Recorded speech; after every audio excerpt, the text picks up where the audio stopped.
Gino, the Palm Springs Police Department has adopted a new policy on how employees will interact with the transgender people on the job. Law enforcement agencies in cities like Chicago, Boston, and San Francisco have already adopted similar guidelines, but this is the first of its kind here in the Valley.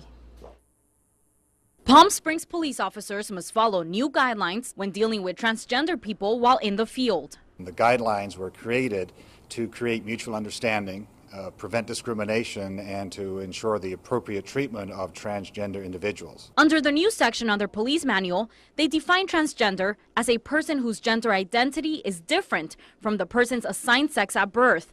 A transgender can be preoperative, postoperative, or non-operative. Sergeant Harvey Reed says this new policy didn't come from any negative interaction between the Palm Springs Police Department and transgender individuals. They came about from a realization that Palm Springs police officers need to address the needs of the transgender community while still providing effective law enforcement services. Under the new guidelines, if a transgender is arrested, then he or she has the option to be searched by either a female or a male officer. The officer has to comply as long as it doesn't risk the officer's safety. The leader of the Coachella Valley transgender community believes this is a step forward for their community. There are about 1,000 transgender people in the valley. I would say until fairly recently, the transgender community has been largely invisible because they've wanted to be. They've wanted to live stealth, as they say. They've wanted to be invisible and make the transition without any comment.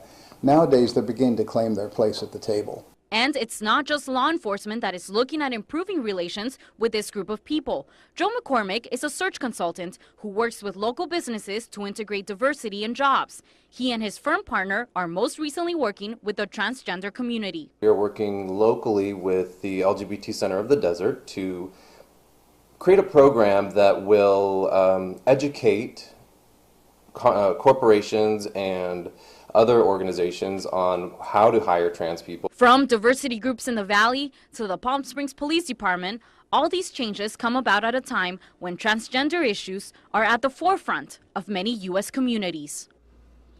These new guidelines are in effect right now, and later this week, Governor Jerry Brown will have a bill on his desk addressing how California schools deal with transgender students. He will have 12 days to either sign it or veto it. We'll keep you posted on that.